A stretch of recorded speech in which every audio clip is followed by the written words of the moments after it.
Senhor presidente, membros da mesa, vereadores presentes aqui no plenário, aqueles que nos assistem aqui na TV Câmara e que nos assistem também aqui na Câmara. Boa noite. Há 2 ou 3 semanas atrás, por unanimidade, os vereadores aprovaram um requerimento solicitando informações com relação à EC 407, e até porque havia uma grande preocupação, nós fizemos essa justificativa, porque a população tem um grande interesse naquela obra e percebeu que a obra deu uma eu não digo uma parada, mas o ritmo baixou consideravelmente e havia aquela dúvida se de novo as obras iam parar, então nós aprovamos.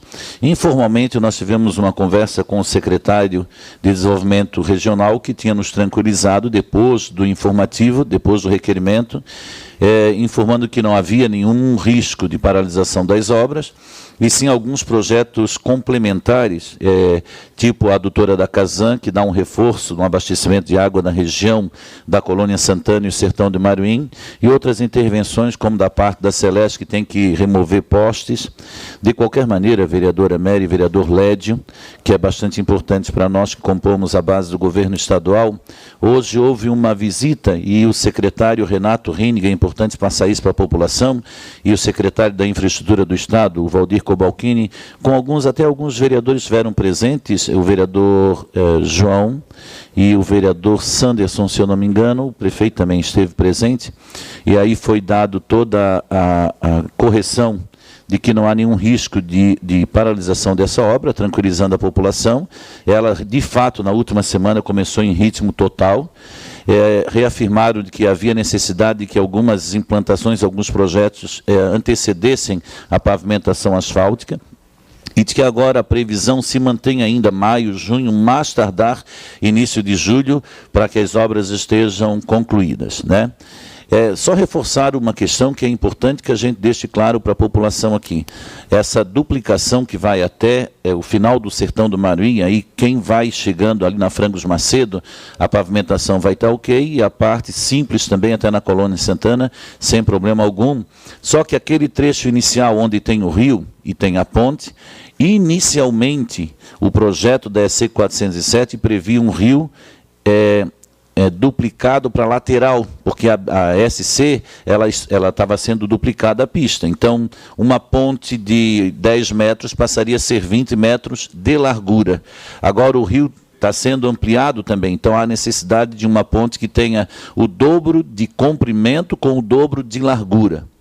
De qualquer maneira, o secretário Cobalcini nos garantiu ali de que está agora colocando em licitação o projeto da ponte integral, da ponte toda, para que seja concluído. Não sabe se ele vai acontecer no mesmo tempo da pavimentação, porque nós sabemos que um processo licitatório vai aí 68 dias, 70 dias para estar pronto, e depois a execução dessa obra nós teríamos muito mais do que 90 dias. Mas para tranquilizar a população neste sentido, eu acho que inclusive como foi um requerimento aprovado por todos os vereadores, havia-se de trazer essa informação para a população de uma maneira geral. Então a obra agora deve continuar até a sua conclusão, certo? Vereadora Mary, a senhora trouxe o assunto de São José contra as drogas e São José pode, e em função da agenda cheia da semana passada eu não pude me manifestar. Eu quero me solidarizar com a campanha, né, e dizer que ela é extremamente importante, e a gente percebe a importância dessa luta com relação ao combate às drogas quando a gente atende às famílias que têm alguém com portador dessa doença. Então eu queria colocar alguma coisa que normalmente nós ligamos o consumo de drogas a um chavão de vagabundo, de sem vergonha, ou de alguém que deveria ser tratado muito mais do que como marginal do que como um doente. E não é, ele é efetivamente um doente e tem que ser amparado dessa maneira. Eu quero parabenizá-la por isso. Gostaria também de que essa campanha pudesse ser mais ampliada na sua discussão. Vocês sabem que eu trabalho muito nessa área da dependência química, e a gente tem encontrado inúmeras pessoas, pais e mães e familiares, porque a dependência química ela tem uma característica muito séria. Ela adoece toda a família, e não só quem é o doente. Se não se cuidar, no final de um processo, toda a família está doente, né? E às vezes mais doente do que o próprio doente. Por isso, então, tem que ser vistas algumas ações que foquem a questão do amparo à família, do acompanhamento à família, desse colo à família, no colo no sentido bem mais amplo do tratamento. Mas que também há de se fazer a junção dos esforços de diversos níveis. E aí eu queria chamar a sua atenção para que a senhora faça esse enfoque também na sua campanha de combate às drogas. O Estado de Santa Catarina e o governo federal têm uma política que se chama política antimanicomial, que tem sido extremamente lesiva à questão do tratamento dos dependentes químicos. Por quê?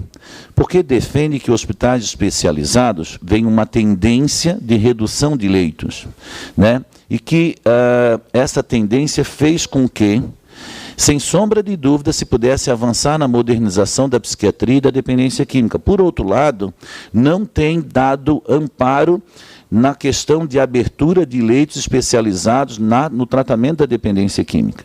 E eu queria chamar a atenção de quem nos assiste, é muito difícil recuperar algum dependente químico, se não tivermos uma estrutura hospitalar que faça o primeiro atendimento na fase aguda. Porque não adianta nós pensarmos num CAPS, que são os Centros de Atenção Psicossocial, não dá de fazer isso sem que a gente possa fazer antes esse amparo, porque é na fase mais aguda da doença. Depois, sim, as fazendas fazem o seu papel, e muito bem feito, que seria um prosseguimento, depois também esse centro de atenção psicossocial. O que eu diria, então, em síntese, a rede de apoio, de amparo para esse tratamento tem que ser ampliada, e os atores que fazem parte de toda essa discussão que envolve a dependência química, e eu chamaria mais ainda a psiquiatria. Hoje é bastante comum que as pessoas tenham um caso desse em sua família e eles não sabem quem recorrer, porque o poder público não tem colocado leitos à disposição para a demanda do Estado de Santa Catarina, né?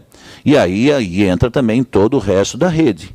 Os municípios não estão preparados, né? E as famílias, então, não têm a quem recorrer. Então, é fantástica a sua campanha, e eu solicito essa amplitude, que a gente pudesse abrir essa discussão, porque aí sim nós estaríamos atuando diretamente no benefício das famílias nesse sentido. Correto? A gente pode estar contribuindo, inclusive, com documentação, com portarias do Ministério da Saúde, alguma questão nesse enfoque. Porque eu entendo que, com muita dificuldade, por exemplo, um CAPS, né, vai fazer uma atenção direta no dependente químico, já num grau mais avançado, sem que antes ele faça uma desintoxicação e uma coisa mais avançada. Tá certo? Então, parabenizá-la. Parabenizar o município de São Pedro, seu presidente e vereadores, que hoje comemora a sua emancipação, né? Até mandou um convite aqui para casa, para os vereadores, para a sua sessão solene e depois um jantar, mas não podemos estar presentes, mas parabenizá-lo. Eu acho que foi para a cidade de São Pedro um grande avanço, que ela pudesse se emancipar, transformar-se no município, porque, sem sombra de dúvida, pôde focar melhor as suas questões.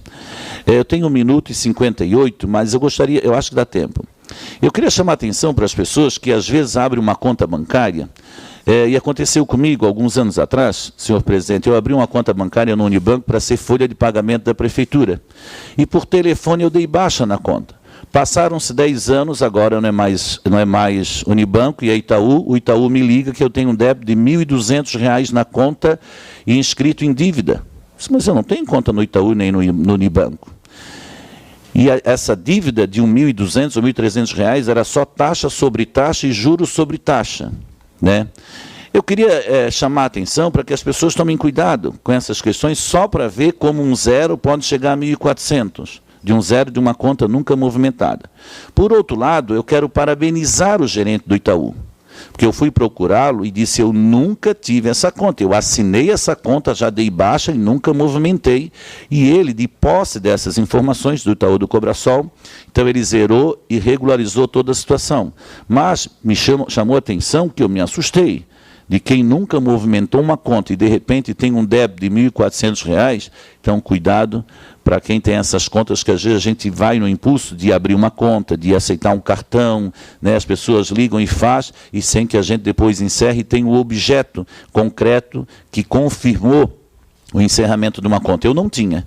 Eu não lembrava mais para quem não tinha ligado, quem tinha encerrado. Por sorte, uma pessoa de bom senso do outro lado entrou no sistema, comprovou que nunca havia movimentação e liquidou essa questão. Mas um pouco de atenção nesse sentido vai evitar, sem sombra de dúvida, aborrecimento.